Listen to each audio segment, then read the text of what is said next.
This is the Onco'Zine Brief with Peter Hofland.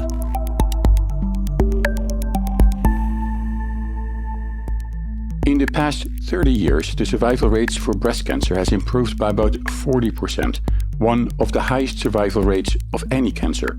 The increase in survival is, in part, due to advances in screening technology, as well as improvement to cancer treatment and a better understanding of the biology of cancer, all of which have had an impact on survival. Interestingly, research and best practices leading to an increase in survival has become much more personalized and targeted.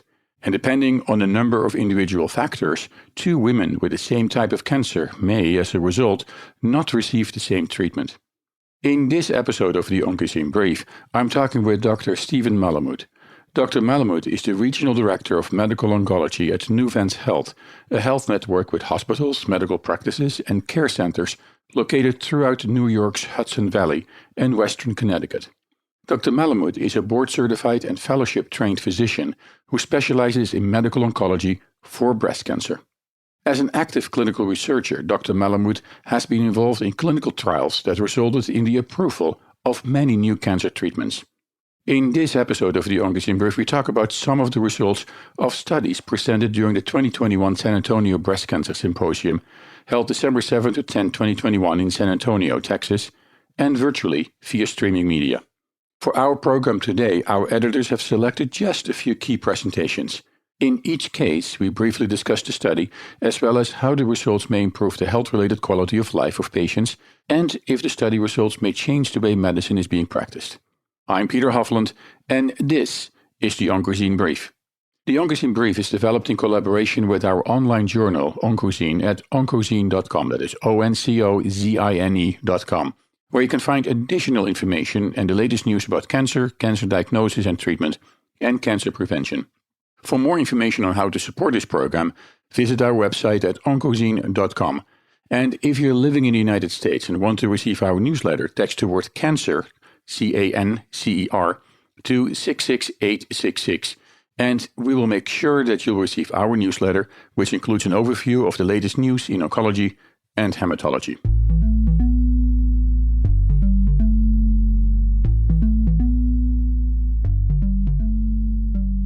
This is the Onco'Zine Brief.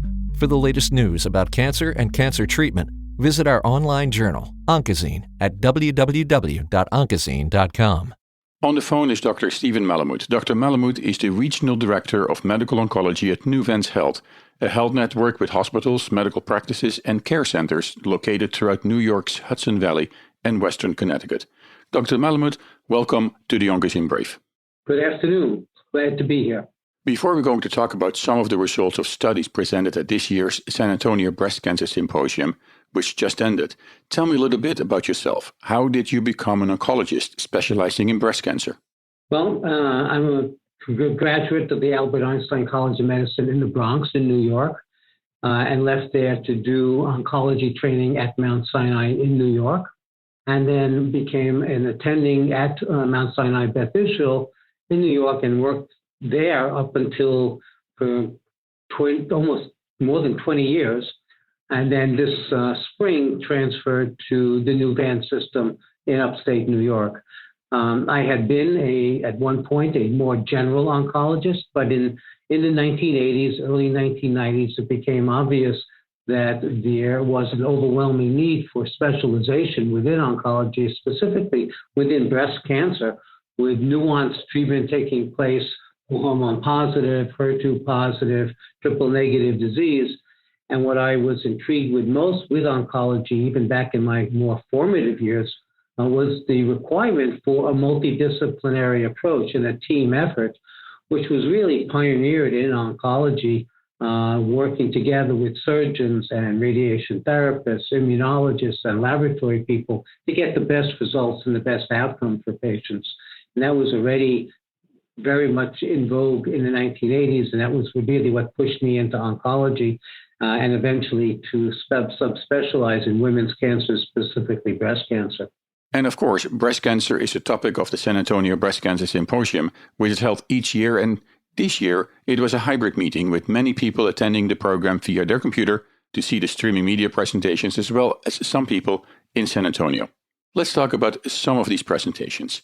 The first one we've selected was a prospective screening study reviewing the impact of race and ethnicity on incidence and severity of breast cancer-related lymphedema. Now, lymphedema is a well-known side effect of breast cancer treatment and can really impact the health-related quality of life of patients. Now, this study looks at evidence that suggests that Black women are more likely than white women to experience lymphedema. Tell me, please, why was this an important study? Well, lymphedema, which is the swelling of the surgical arm, the surgical side, the arm of the surgical side, post-radiation, post-surgery, is a serious problem and accounts, generally speaking, about somewhere between 10 and 15% of patients with breast cancer. And there really has never been a good prospective analysis as to who is at risk. Is it the surgery itself? Is it the body habitus of the patient? Is it the subcharacterizations of the cancer? Is it the applications of therapy other than surgery, radiation, and or chemotherapy? And this was a large trial that originally started out with over 800 patients and eventually, because of the requirements of the trial, got honed down to about 300 patients that could be evaluated. And looking to see what are the actual risk factors. There at one time were concerns about traveling in airplanes, whether or not you had exercise. This was the first one to look in a prospective fashion with objective criteria for measuring lymphedema, not just the old-fashioned cloth tape around the arm, but more high-tech kind of evaluation by volumetric analysis. How big is the arm? How big is it compared to the opposite arm? And so forth. Also changes over time.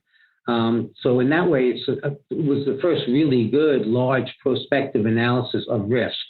Interestingly, most studies of lymphedema do not report about the racial or ethnic background of the study population. But in this case, the investigators did. So one of the reasons they say is that as a result, they could assess if race and ethnicity are a factor in risk of lymphedema. The investigators found that receiving neoadjuvant chemotherapy, older age, and increasing time from surgery are all predictors of lymphedema. However, they also found that being Black is one of the strongest predictors. What contributes to this? Oh, well, if you're asking for the explanation based solely on race, I cannot give that to you. But there are the other factors involved in women of African-American background. They tended to have bigger women with a higher body mass index. They also tended to have more nodal involvement. Some of that relates back to delay in diagnosis sometimes in terms of the aggressivity of the treatment. But if one looks to, they had the highest rate of lymphedema, the African-American women, with almost 40% by 2 years in the study, while only 20-odd% of Caucasian women had lymphedema by that time. There were overlapping risk factors aside from race. There were, in terms of whether or not they received preoperative chemotherapy, was also a risk factor. And if you weigh into that the larger the disease and the more palpable diseases in the axilla, meaning node positivity and large tumors, those are the patients that are going to get neoadjuvant chemotherapy. Ergo, the African-American women tended to have more lymphedema. But even in the multivariate analysis, when one excludes all of the other coexisting factors, Black demographics of African-American women had a very high risk compared to even the Hispanics women, which were next in line, and then Asians and then Caucasian women.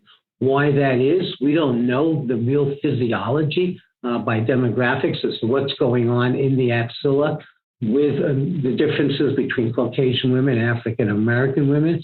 If it relates to the chemotherapy, maybe it's inflammation in the lymph nodes that is more common in the larger African-American women than it is in the thinner Caucasian women. We don't know the answers to those questions. These are provocative and sort of hypothesis-generating kinds of questions that's going to take another level of investigation to figure that out. And I think that this is definitely an interesting observation. But as you just said, more work is needed to identify ways to improve outcomes for people who are disproportionately affected by cancer, which requires research efforts that range in scope from designing and implementing culturally appropriate health interventions to improving access to care and clinical trials, to examining genetic factors that may explain differences and why there is a difference in the first place, right? Yeah, we have to sort of tweak out all the individual subfactors and perhaps gain a greater insight as the actual mechanistic process as to what's going on in the different demographic subsets. Let's take a short break, and then we're back with Dr. Stephen Malamud.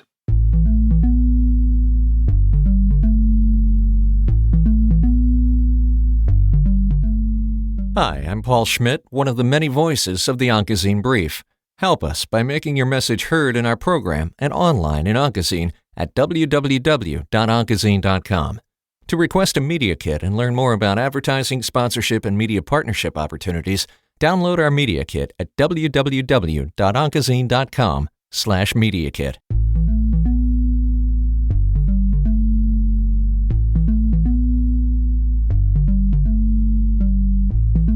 This is the Onco'Zine Brief with Peter Hofland.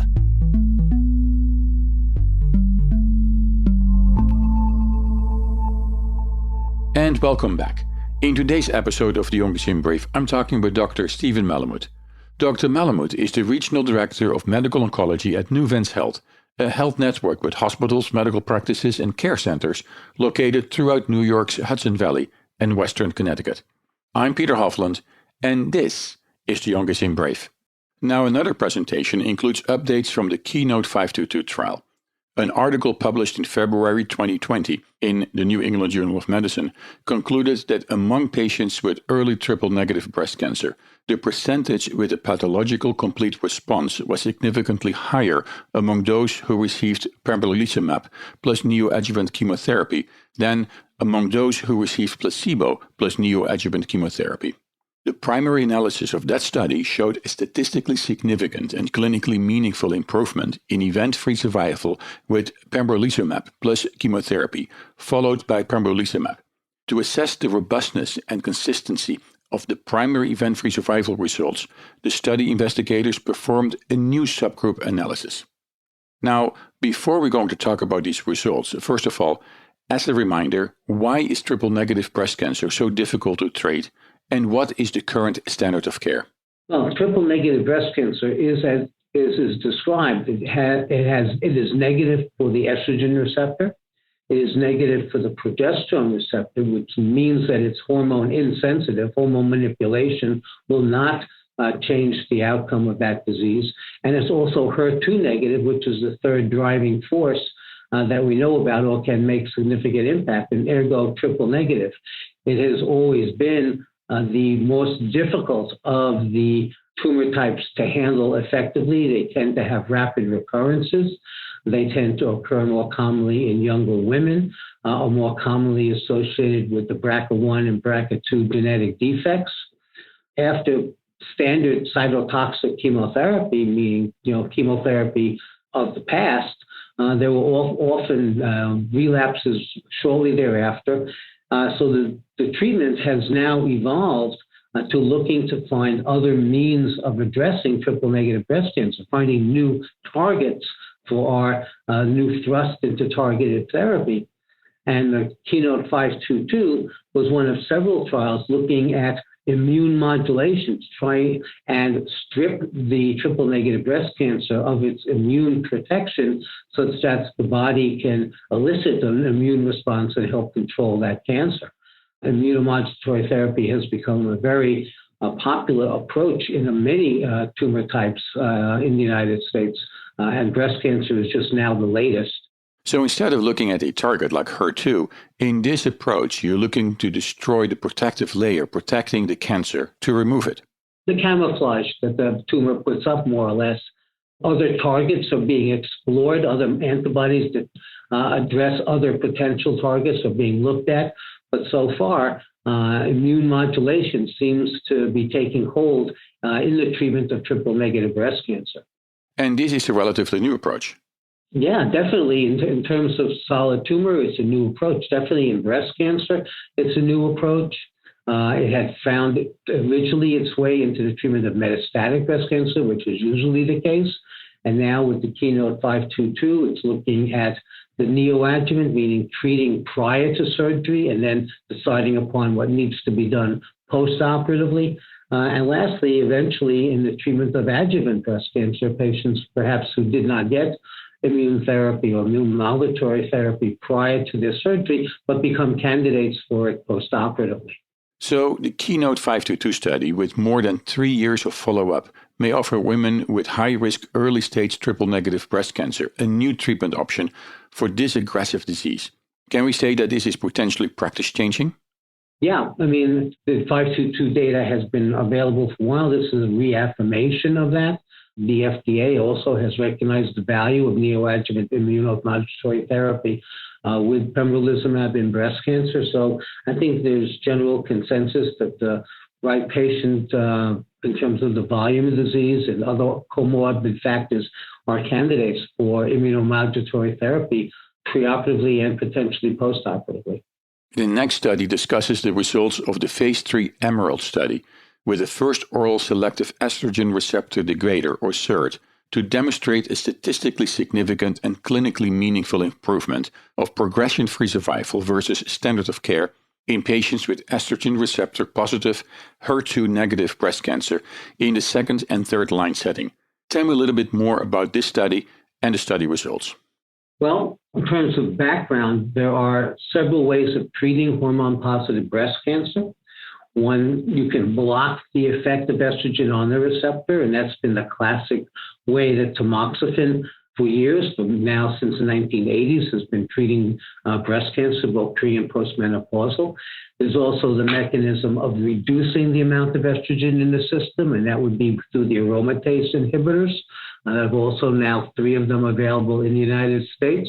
There is also a treatment plan using a drug called fulvestrant, which is an estrogen receptor downregulator or degrader. And what this actually does is it will destroy the estrogen receptor so it no longer is there to react to circulating estrogens, whether or not they've been reduced or blocked. The only available estrogen receptor downregulator, or SERD, in this country is a parenteral, meaning injectable agent that one has to give once a month as injections into each buttock, which I'm sure you can imagine is not particularly friendly. It requires a visit every month for treatment and is an uncomfortable procedure. Elacestrant is the first oral SERD of this category to come to this stage of development, where it will almost certainly in a short period of time be presented for potential acceptance in this country as an oral SERD. It offers the advantage of oral therapy rather than parenteral injectable therapy, and the data suggests in the trial that was conducted, the EMERALD trial, that it is as effective without any loss of potency to the parent of the original mother drug, the fulvestrant, even in patients who had seen plenty of hormone therapy in the past. Of course, again, I'll be a little bit more concerned in the sense of the cost of that agent. In the United States, parenteral agents are covered by insurance. Oral agents are sometimes left a bit open-ended there in terms of insurance coverage for oral medications. But it is an advantage over parenterals in the comfort level. So definitely an improvement in the way this drug is administered. But one thing that comes to mind, and I think that has been a concern for a lot of oncologists in the past when it comes to oral medications, is the question about adherence. Some patients may simply not adhere to an oral treatment regimen. Is that a real concern?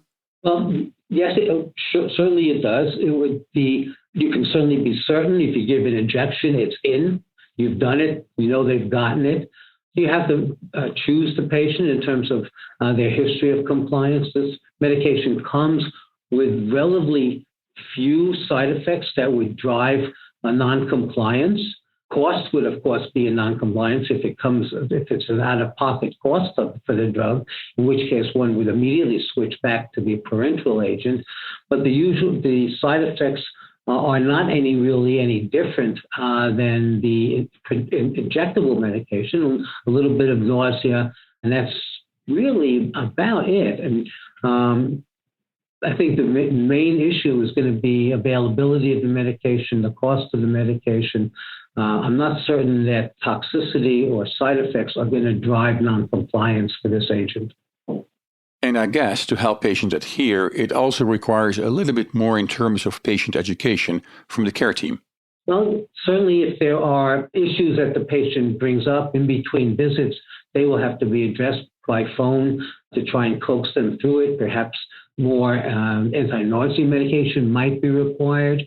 Again, anytime you have oral agents, but I think in general in oncology, at least in my practice, there is always a really strong bond and a tight communications between the patients, the nursing staff, and myself.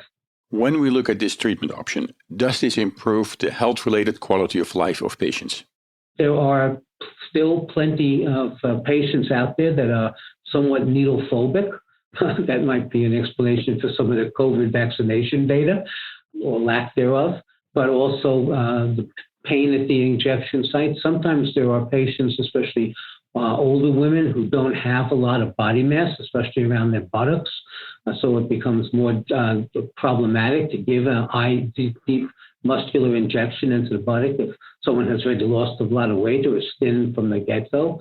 The fact they would not necessarily need to come into the office every month to get 2 shots, 1 into each cheek, is a quality of life issue, especially in more rural environments where it may be more difficult for patients to come in monthly. Even when I was practicing in Manhattan, it was a challenge for patients to come in from the boroughs and then park in a garage that cost them another $50 to park. So there are a lot of fewer office visits, the lack of injection pain, I think all contribute to quality of life issues. Would you consider this a potentially practice-changing treatment? Yeah, potentially, depending on, again, the availability of the drug. Let's take a break. If you're just joining us, in this episode of the Onco'Zine Brief, I'm talking with Dr. Stephen Malamud.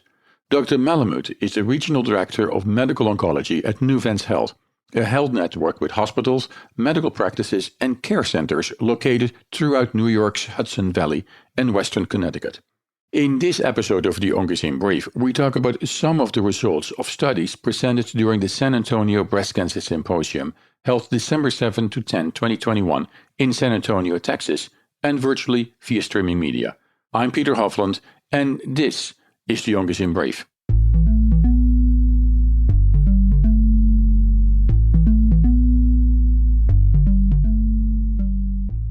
Sarcoma. Odds are you've never heard that word before. For the 40 people diagnosed with sarcoma every day, it is a life-changing word because sarcoma is cancer. Through awareness, advocacy, and research, the Sarcoma Foundation of America is bringing hope to the families whose lives have been turned upside down by a cancer they had never heard of until diagnosis. Please join us in the fight to find the cure for sarcoma. For more information on the work of the Sarcoma Foundation of America, go to curesarcoma.org.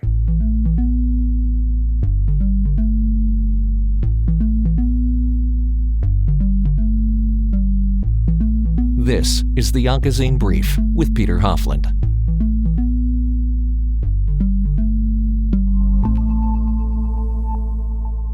And welcome back.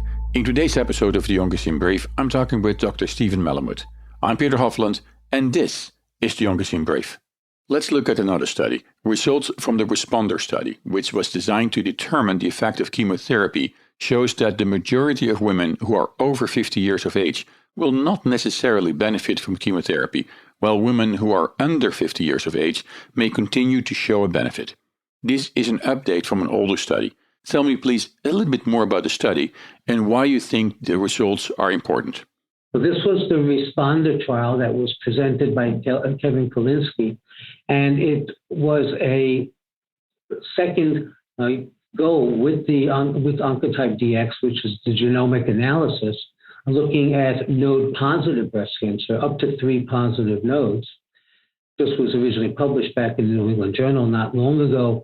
And the bottom line is that in those patients that had 1 to 3 positive nodes, but a Oncotype score 26 or less, if they were over 50, they were not benefiting from chemotherapy. And that meant that more than 50% of those women did not need chemotherapy. What was distinct from that trial is the potential and the persistent value in chemotherapy for women under the age of 50 or premenopausal who had 1 to 3 positive nodes. There was benefit for those patients who were node positive, almost regardless of what their Oncotype score was. So right now, Oncotype would be, I think, become standard of care for women 1 to 3 positive nodes over the age of 50 to try and differentiate those who will and will not benefit from the addition of chemotherapy. Women who are premenopausal and under the age of 50 almost always seem to have benefited somewhat from chemotherapy to various degrees, where now the role of the Oncotype DX in the premenopausal women is mainly to help in prognostication rather than in the decision-making as to whether or not they need chemotherapy or not. When you look at your own practice, for example, how might these results change the way you treat patients? We had already been doing pretty much what we had participated actually in our responder. So we were already quite familiar with where we were going there. I think for the most part, all women over the age of 50 in this office will be getting Oncotype studies, genomic analysis, if they have 1 to 3 positive nodes and smaller tumors. Women under the age of 50, again, they will almost certainly be getting chemotherapy, but some of them still, and I oftentimes will want to see what their actual prognostication is. What is the prognosis predicted by the genomic analysis, and perhaps use that as a means to decide upon what kind of chemotherapy, how aggressive might that chemotherapy need to be. But the genomic analysis, I think we've gone far and away what used to be the TNM classification. How big is it? Are there lymph nodes? Are there metastases? We're getting much more nuanced and into the subtleties of the biology of that tumor and not relying so much on numbers of nodes and how big is the tumor, but the true biology. And that's going to come even more so when we start really cutting up the genetic profile of these tumors beyond the 16 genes looked at with genomic Oncotype DX. These study results show that genomics play a role in guiding treatment decisions. And as you've just explained, for patients with early-stage ER-positive, HER2-negative, node-negative, and node-positive breast cancer, the Oncotype DX breast recurrence score quantifies the risk of distant recurrences and the likelihood of chemotherapy benefit. Knowing the breast recurrence score may guide a care team to the right systemic adjuvant treatment decision. Now, in case a patient does not benefit from added chemotherapy, how do you treat? Well, these patients are all hormone positive, so they will all get hormone anti-estrogen therapy. The question that's being asked in this particular trial, what is the advantage of adding chemotherapy to that foundation of anti-estrogen therapy? And if they don't need the the chemotherapy, that avoids a lot of the toxicities and issues related to quality of life. The other topic that was discussed quite a lot was the role of ovarian suppression and whether or not turning off a young woman's ovaries in combination with an anti-estrogen approach is equivalent to or better than chemotherapy if you've elected not to use chemotherapy. That is still a very hotly debated topic, and there was a debate actually devoted to that topic of ovarian suppression, yes or no, in the setting of early-stage breast cancer. What was the conclusion of the majority? I think if you took a vote, it was split right down the middle. I think the higher the risk, the closer you are to chemotherapy, the more likely it is you're going to get offered ovarian suppression. Are these results practice changing? Perhaps in some quarters, others had already been adopting this technique. But as per NCCN guidelines, The current recommendation is in this setting of women with 1 to 3 positive nodes, small tumor, hormone positive, the genomic analysis is critical in deciding upon chemotherapy, yes or no, especially in the women over the age of 50 and postmenopausal. And the presented results were an update from a previous study, right? Yeah, and a new analysis was built into that in terms of the interval-free time, which was not reported in the New England Journal.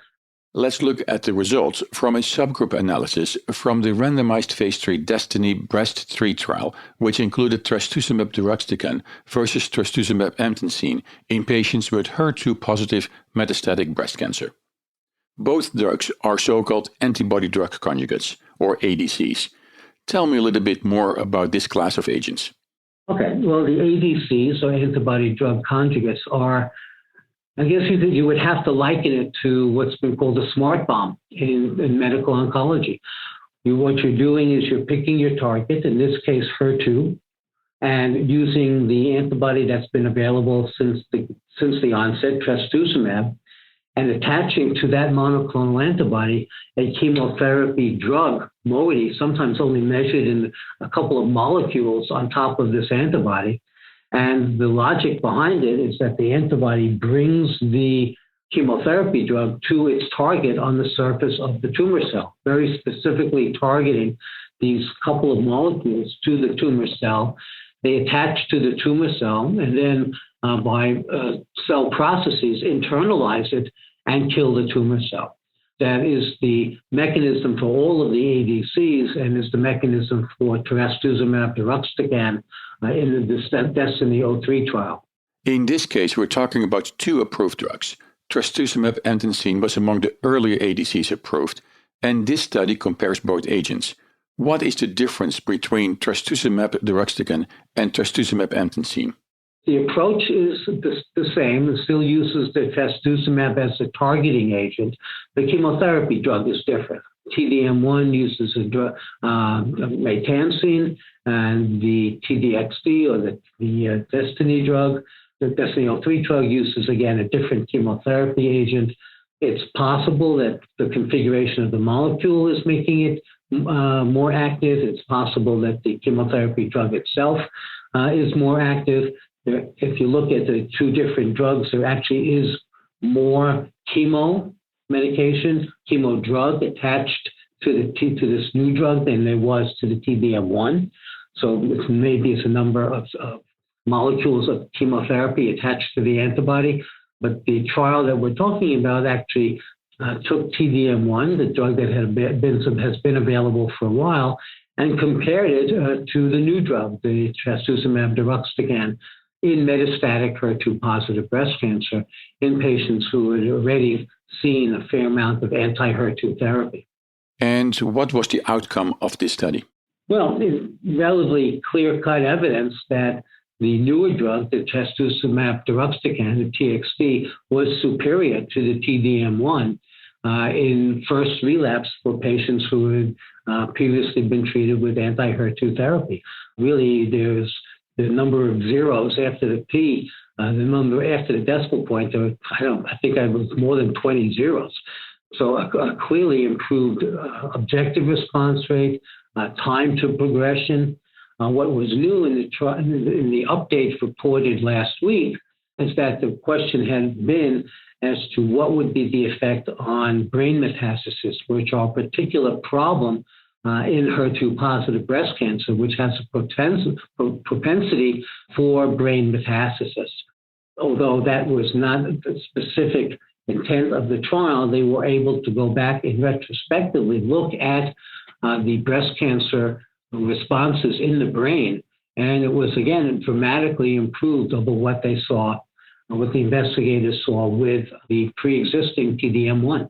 Now, tell me a little bit more about reducing brain metastasis. Of course, that's important. Absolutely. I mean, there are, in HER2-positive breast cancer, we learned pretty quickly that although the body could be well controlled with trastuzumab and chemotherapy, single early relapses in the brain were common, as well as later metastasis when the other areas of the body were also being affected.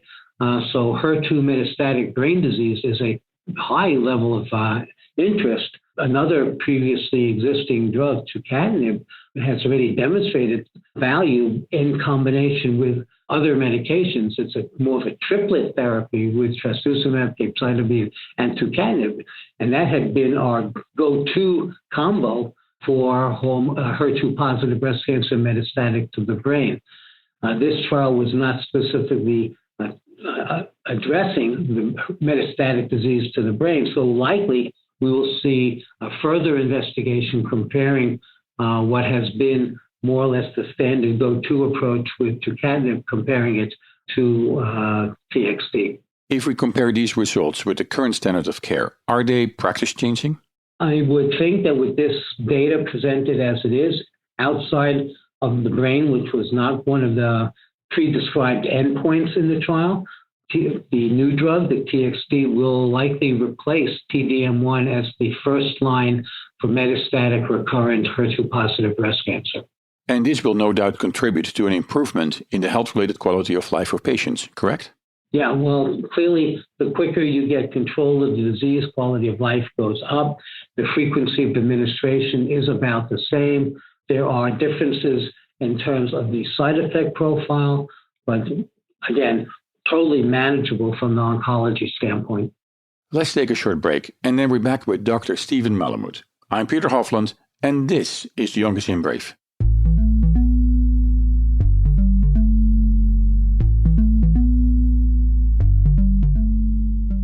In the 1960s, a coalition of concerned citizens, scientists, and politicians joined forces to convince the federal government to focus its efforts on conquering cancer. In 1971, a single piece of legislation forever changed how we view cancer and cancer treatment. In that year, on December 23, 1971, the National Cancer Act was signed into law by President Richard Nixon. The National War on Cancer was declared, with some leaders naively arguing that the disease would be conquered by the nation's bicentennial, a mere 5 years in the future.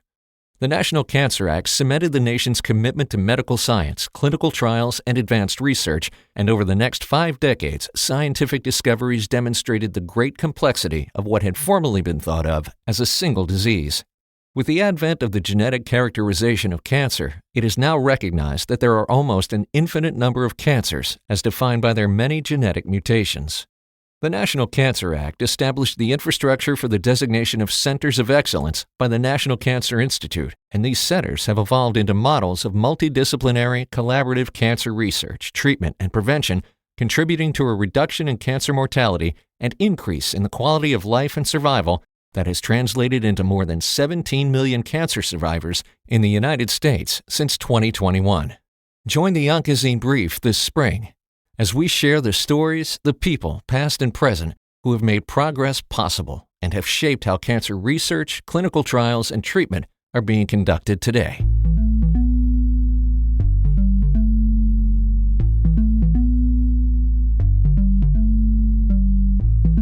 This is the Onco'Zine Brief with Peter Hofland.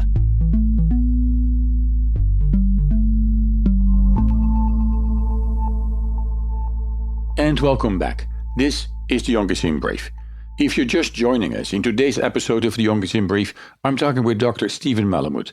Dr. Malamud is the Regional Director of Medical Oncology at Nuvance Health, a health network with hospitals, medical practices, and care centers located throughout New York's Hudson Valley and Western Connecticut. Dr. Malamud is a board-certified and fellowship-trained physician who specializes in medical oncology for breast cancer. And as an active clinical researcher, Dr. Malamud has been involved in clinical trials that resulted in the approval of new cancer treatments. In this episode of the Onco'Zine Brief, we talk about some of the results of studies presented during the San Antonio Breast Cancer Symposium held December 7 to 10, 2021 in San Antonio, Texas, and virtually via streaming media. Now let's switch gears a little bit. I was surprised to see a large number of presentations, I think 34 different ones, addressing the link between obesity and breast cancer. That's quite frightening, huh? Yes, frightening indeed. Now, there is a lot of continued interest in studying the link between obesity, inflammation, and the risk of cancer. Tell me a little bit more about the work that was presented during the San Antonio meeting.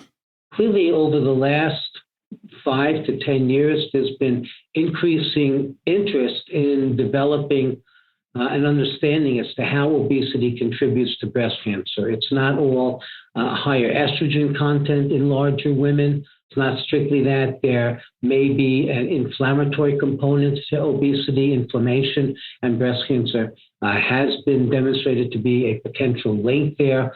The fat cells in the breast tend to elicit an inflammatory response. So how also in heavier women, there tends to be a higher endogenous insulin levels, and insulin can be a breast cancer stimulant.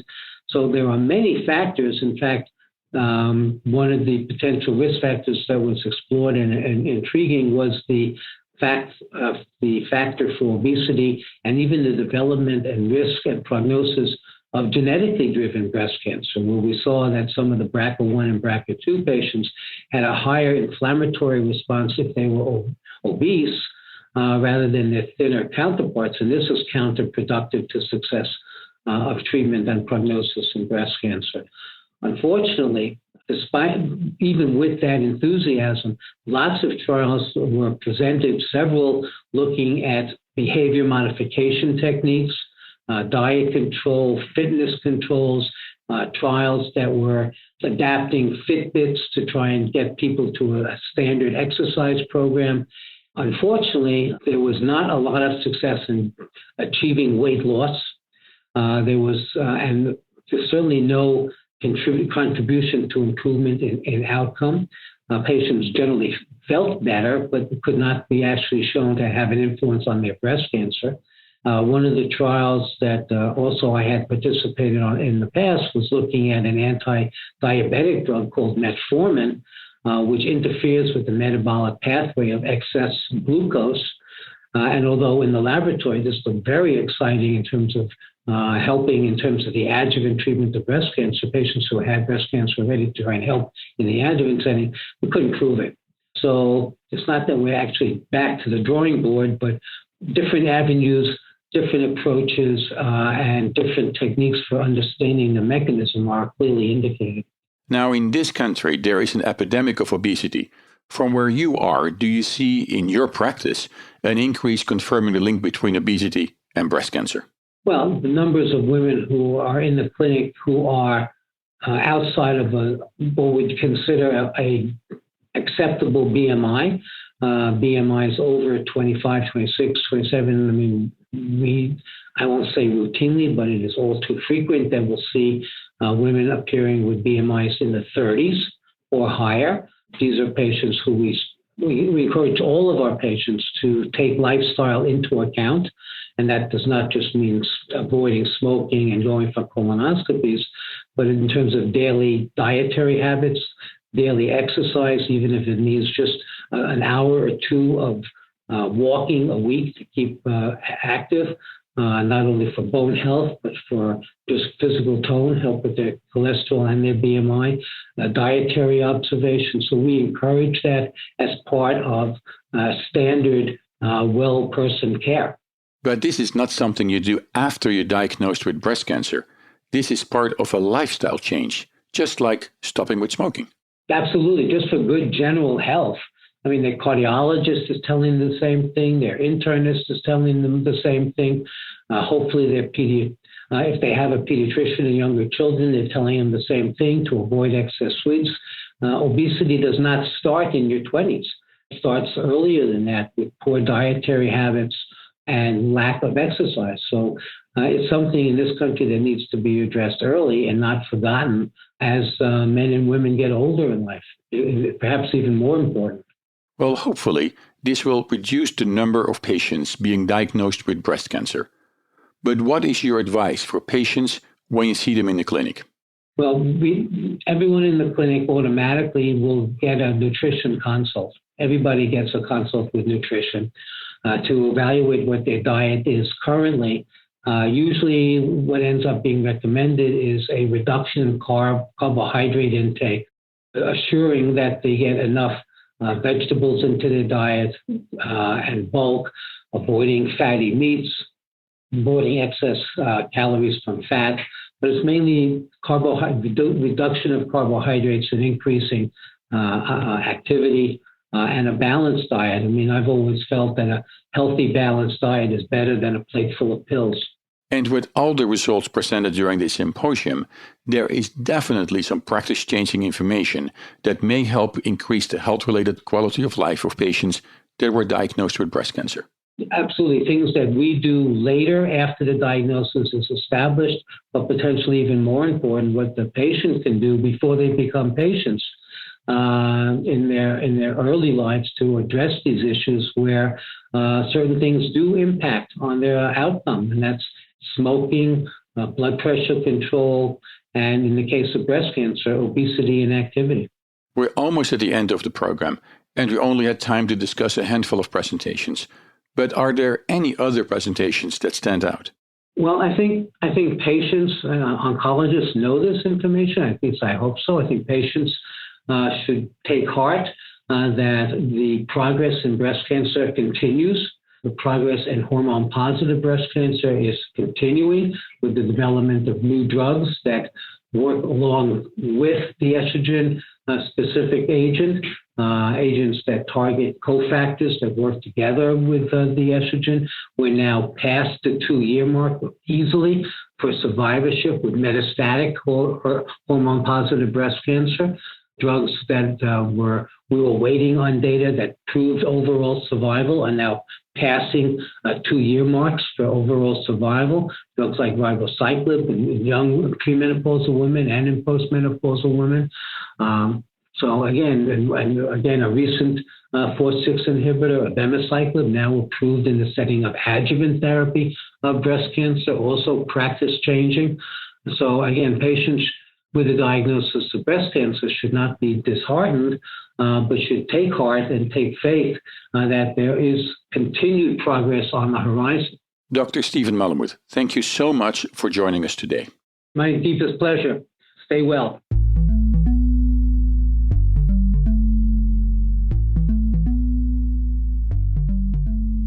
In this episode of the Onco'Zine Brief, I spoke with Dr. Stephen Malamud.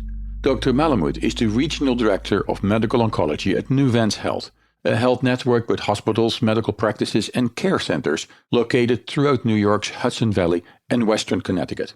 We spoke about some of the results of studies presented during the San Antonio Breast Cancer Symposium held December 7 to 10, 2021 in San Antonio, Texas, and virtually via streaming media. For more information about Nuvance Health, go to www.nuvancehealth.org. For us here at the Onco'Zine Brief, we want to thank you, our listeners, sponsors, and advertisers, for your ongoing support. Your support makes it possible that you can hear this program via PRX Public Radio Exchange and in the United Kingdom and mainland Europe via UK Health Radio. And you can also download our program via podcast and streaming media, including iTunes and Spotify. For more information about supporting the Onco'Zine Brief, go to Onco'Zine at Onco'Zine.com. That is ONCOZINE.com. If you're living in the United States and want to receive our newsletter, text the word cancer, CANCER, to 66866. And we will make sure that you'll receive our newsletter, which includes an overview of the latest news in oncology and hematology. Thank you all. And thank you for listening, and join us again for our next episode. I'm Peter Hofland, and this is the Onco'Zine Brief.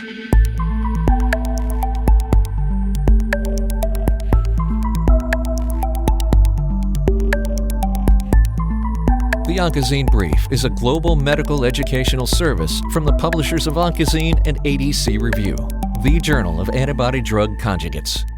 Support for the Onco'Zine Brief comes from our commercial underwriters and advertisers and the listeners to this station. For more information about advertising, underwriting, and sponsoring options, visit Onco'Zine at www.onco'zine.com/podcasts. The Onco'Zine Brief contains health and medicine-related information and is provided for educational and entertainment purposes only. The content in this program is not intended as a substitute for professional medical or health advice and does not replace your doctor's advice and guidance. Your doctor is the best person to answer questions about your personal health. If you hear something in this program that doesn't agree with what your doctor has told you, ask him or her about it.